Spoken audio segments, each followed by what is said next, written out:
আবারও উড়িষ্যাতে একজন ছেলেকে মারধর বাংলাদেশি ভেবে, দেখুন। কিন্তু এই ছেলেটি ঝাড়খণ্ডের, একে বাংলাদেশি ভেবে ছেলেটার উপরে কি অত্যাচার করছে দেখুন।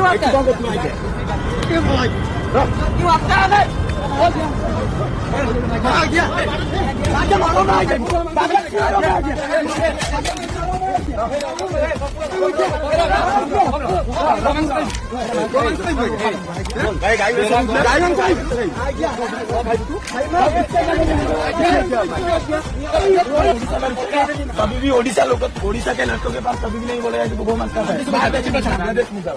देखो ना वीडियो देखो कितने गुस्सा निकल मारो समझी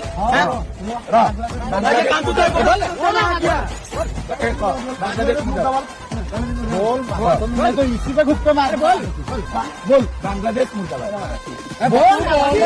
এতদিন পশ্চিমবাংলার মানুষকে মারছিল বাংলাদেশি ভেবে, কিন্তু এখন ঝাড়খণ্ডের একজন ছেলেকে কিভাবে অত্যাচার করছে তার উপরে দেখুন বাংলাদেশি ভেবে। উড়িষ্যার সব জায়গাতে যেভাবে গরিব নিরীহ মানুষের উপর অত্যাচার করছে, এগুলা কি প্রশাসন দেখতে পাচ্ছে না? কেন এদের কোনো ব্যবস্থা নিচ্ছে না সরকার?